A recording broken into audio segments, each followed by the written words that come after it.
श्रीमद् वाल्मीकि रामायण उसमें पहला बालकांड, उसमें 18वां सर्ग। राजाओं तथा ऋष्य श्रृंग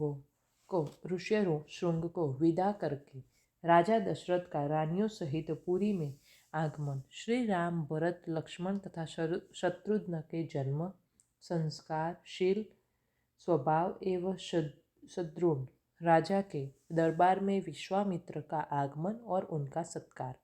महामना राजा दशरथ का यज्ञ समाप्त होने पर देवता लोग अपना अपना भाग ले जैसे आए थे वैसे लौट गए। दीक्षा का नियम समाप्त होने पर राजा अपनी पत्नियों को साथ ले सेवक से सैनिक और सावरियों सहित पुरी में प्रविष्ट हुए। भिन्न भिन्न देशों के राजा भी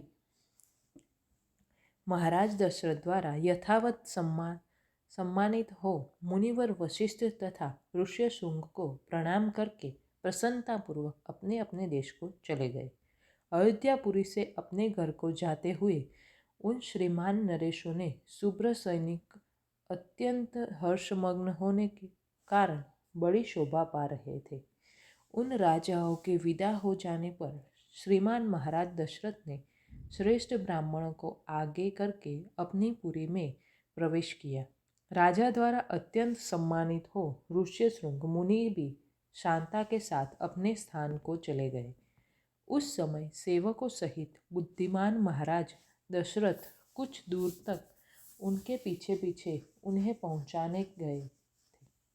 इस प्रकार उन सब अतिथियों को विदा करके अफल मनोरथ हुए राजा दशरथ पुत्रोत्पत्ति की प्रतीक्षा करते हुए वहाँ बड़े सुख से रहने लगे। यज्ञ समाप्ति के पश्चात जब 6 ऋतुओं बीत गई तब 12वें मास में चैत्र के शुक्ल पक्ष की 9वीं तिथि को पुनर्वसु नक्षत्र एवं कर्क लग्न में कौशल्या देवी ने दिव्य लक्षणों से युक्त सर्वलोकों वंदित जगदीश्वर श्री राम को जन्म दिया। उस समय सूर्य, मंगल, शनि, गुरु और शुक्र ये 5 ग्रह अपने अपने उच्च स्थान में विद्यमान थे तथा लग्न में चंद्रमा के साथ बृहस्पति विराजमान थे। वे विष्णु स्वरूप हविष्य या खीर के आधे भाग से प्रकट हुए थे। कौशल्या के महाभाग पुत्र श्री राम इक्ष्वाकु कुल का आनंद बढ़ाने वाले थे। उनके नेत्रों में कुछ कुछ लालिमा थी। उनके होठ लाल, भुजाएं बड़ी बड़ी और स्वर दुंदुभि के शब्द के समान गंभीर था। उस अमित तेजस्वी पुत्र से महारानी कौशल्या की बड़ी शोभा हुई। ठीक उसी तरह जैसे सूर्यश्रेष्ठ वज्रपाणी इंद्र से देवमाता अदिति सुशोभित हुई थी। तदंतर कैकई से सत्य पराक्रमी भरत का जन्म हुआ, जो साक्षात भगवान विष्णु के चतुर्थांश से भी न्यून भाग से प्रकट हुए थे। ये समस्त शत्रुघ्नों से संपन्न थे। इनके बाद रानी सुमित्रा ने लक्ष्मण और शत्रुघ्न इन दो पुत्रों को जन्म दिया। ये दोनों वीर साक्षात भगवान विष्णु के अर्धभाग से संपन्न हो और सब प्रकार के अस्त्रों की विद्या से कुशल थे। भरत सदा प्रसन्नचित रहते थे। उनका जन्म पुष्य नक्षत्र तथा मीन लग्न में हुआ था। सुमित्रा के दोनों पुत्र आश्लेषा नक्षत्र और कर्क लग्न में उत्पन्न हुए थे। उस समय सूर्य अपने उच्च स्थान में विराजमान थे। राजा दशरथ के ये चारों महामनस्वी पुत्र पृथक पृथक गुणों से संपन्न और सुंदर थे। ये भाद्रपदा नामक 4 तारों के समान कांतिमान थे। इनके जन्म के समय गंधर्वों ने मधुर गीत गाए, अप्सराओं ने नृत्य किया, देवताओं की दुंदुभियां बजने लगी तथा आकाश से फूलों की वर्षा होने लगी। अयोध्या में बहुत बड़ा उत्सव हुआ। मनुष्यों की भारी भीड़ एकत्र हुई। गलियां और सड़कें लोगों से खचाखच भरी थी। बहुत से नट और नर्तक वहाँ अपनी कलाएं दिखा रहे थे। वहाँ सब और गाने बजाने वाले तथा दूसरे लोगों के शब्द गूंज रहे थे। दीन दुखियों के लिए लुटाए गए सब प्रकार के रत्न वहाँ बिखरे पड़े थे। राजा दशरथ ने सूत, मागध और वंदीजनों को देने योग्य पुरस्कार दिए तथा ब्राह्मणों को धन एवं सहस्त्रों गोधन प्रदान किए। 11 दिन बीतने पर महाराज ने बालकों का नामकरण संस्कार किया। उस समय महर्षि वशिष्ठ ने प्रसन्नता के साथ सबके नाम रखे। उन्होंने ज्येष्ठ पुत्र का नाम राम रखा। श्री राम महात्मा थे। कैकेयी कुमार का नाम भरत तथा सुमित्रा के एक पुत्र का नाम लक्ष्मण और दूसरे पुत्र का नाम शत्रुघ्न निश्चित किया। राजा ने ब्राह्मणों, पूर्ववासियों तथा जनपदवासियों को भी भोजन कराया। ब्राह्मणों को बहुत से उज्ज्वल रत्न समूह दान किए। महर्षि वशिष्ठ ने समय समय पर राजा से उन बालकों के जात कर्म आदि सभी संस्कार करवाए थे। उन सब में श्री रामचंद्र जी ज्येष्ठ होने के साथ ही अपने कुल की कीर्ति ध्वजा को फहराने वाली पताका के समान थे। वे अपने पिता की प्रसन्नता को बढ़ाने वाले थे। सभी भूतों के लिए वे स्वयंभू ब्रह्मा जी के समान विशेष प्रिय थे। राजा के सभी पुत्र वेदों के विद्वान और शूरवीर थे। सबके सब लोक हितकारी कार्यों में संलग्न रहते थे। सभी ज्ञानवान और समस्त सद्गुणों से संपन्न थे। उनमें उनमें भी सत्य पराक्रमी श्री रामचंद्र जी सबसे अधिक तेजस्वी और सब लोगों के विशेष प्रिय थे। वे निष्कलंक चंद्रमा के समान शोभा पाते थे। उन्होंने हाथी के कंधे और घोड़े की पीठ पर बैठने तथा रथ हाँकने की कला में भी सम्मानपूर्ण स्थान प्राप्त किया था। वे सदा धनुर्वेद का अभ्यास करते और पिताजी की सेवा में लगे रहते थे। लक्ष्मी की वृद्धि करने वाले लक्ष्मण बाल्यावस्था से ही श्री रामचंद्र जी के प्रति अत्यंत अनुराग रखते थे। वे अपने बड़े भाई लोकाभिराम श्री राम का सदा ही प्रिय करते थे और शरीर से भी उनकी सेवा में ही जुटे रहते थे। शोभा संपन्न लक्ष्मण श्री रामचंद्र जी के लिए बाहर विचरने वाले दूसरे प्राण के समान थे। पुरुषोत्तम श्री राम को उनके बिना नींद भी नहीं आती थी। यदि उनके पास उत्तम भोजन लाया जाता तो श्री रामचंद्र जी उसमें से लक्ष्मण को दिए बिना नहीं खाते थे। जब श्री रामचंद्र जी घोड़े पर चढ़कर शिकार खेलने के लिए जाते, उस समय लक्ष्मण धनुष लेकर उनके शरीर की रक्षा करते हुए पीछे पीछे जाते थे। इसी प्रकार लक्ष्मण के छोटे भाई शत्रुघ्न भरत जी को प्राणों से भी अधिक प्रिय थे और वे भी भरत जी को सदा प्राणों से भी अधिक प्रिय मानते थे। इन 4 महान भाग्यशाली प्रिय पुत्रों से राजा दशरथ को बड़ी प्रसन्नता प्राप्त होती थी। ठीक वैसे ही जैसे 4 देवताओं से ब्रह्मा जी को प्रसन्नता होती है।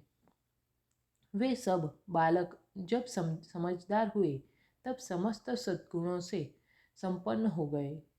वे सभी लज्जाशील, यशस्वी, सर्वज्ञ और दूरदर्शी थे। ऐसे प्रभावशाली और अत्यंत तेजस्वी उन सभी पुत्रों की प्राप्ति से राजा दशरथ लोकेश्वर ब्रह्मा की भांति बहुत प्रसन्न थे। वे पुरुष सी राजकुमार प्रतिदिन वेदों के स्वाध्याय, पिता की सेवा तथा धनुर्वेद के अभ्यास में दत्तचित्त रहते थे।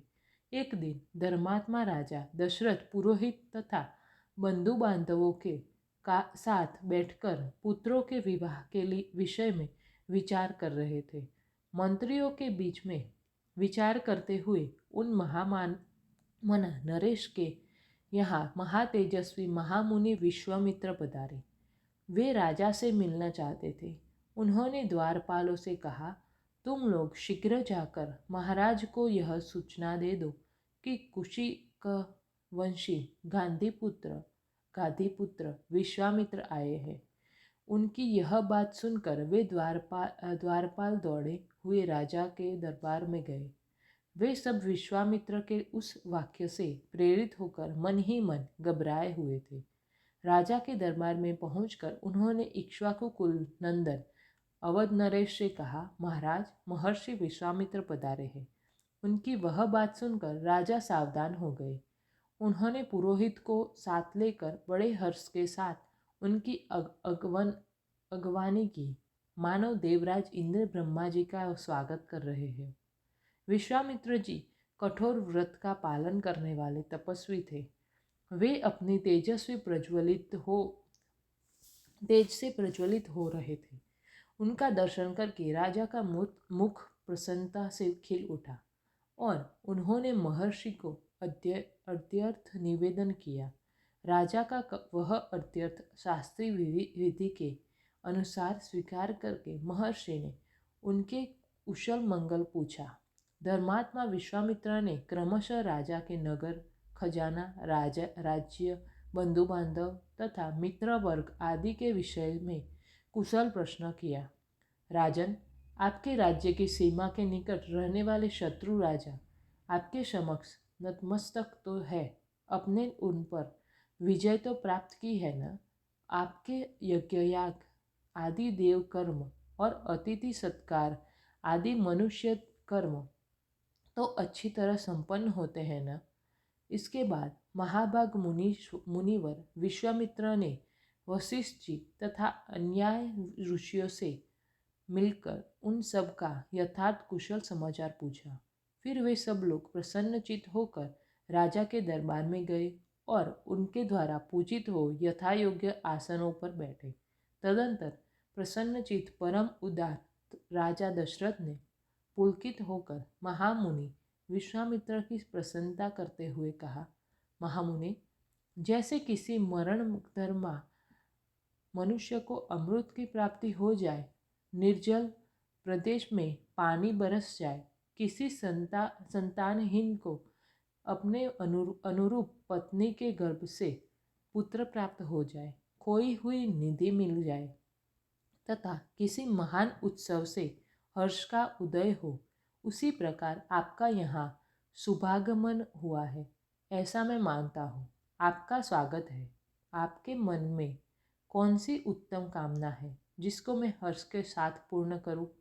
ब्रह्मन, आप मुझसे सब प्रकार की सेवा लेने योग्य उत्तम पात्र है। मानद, मेरा अहोभाग्य है जो आपने यहाँ तक पधारने का कष्ट उठाया। आज मेरा जन्म सफल और जीवन धन्य हो गया। मेरी बीती हुई रात सुंदर प्रभात से दे गई, जिससे मैंने आज आप ब्राह्मण शिरोमणि का दर्शन किया। पूर्व काल में आप राजश्री शब्द से उपलक्षित होते थे, फिर तपस्या से अपनी अद्भुत प्रभा को प्रकाशित करके आपने ब्रह्मर्षि का पद पाया। अतः आप राजश्री और ब्रह्मर्षि दोनों ही रूपों में मेरे पूजनीय हैं। आपका जो यह मेरे समक्ष शुभागमन हुआ है, यह परम पवित्र और अद्भुत है। प्रभु, आपके दर्शन से आज मेरा घर तीर्थ हो गया है। मैं अपने आप को पुण्य क्षेत्रों की यात्रा करके आया हुआ मानता हूँ। बताइए, आप क्या चाहते हैं? आपके शुभागमन का शुभ उदय क्या है? उत्तम व्रत का पालन करने वाले महर्षि, मैं चाहता हूँ कि अपनी कृपा से अनुग्रहित होकर आपके अभीष्ट मनोरथ को जान लूँ और अपने अभ्युदय के लिए उसकी पूर्ति करूँ। कार्य सिद्ध होगा या नहीं, ऐसा संशय को अपने मन में स्थान न दीजिए। आप जो भी आज्ञा देंगे, मैं उसका पूर्ण रूप से पालन करूँगा, क्योंकि सम्माननीय अतिथि होने के नाते आप मुझ गृहस्थ के लिए देवता है। ब्रह्मन, आज आपके आगमन से मुझे संपूर्ण धर्मों का उत्तम फल प्राप्त हो गया। मेरे महान अद्भुतया का अवसर आया है।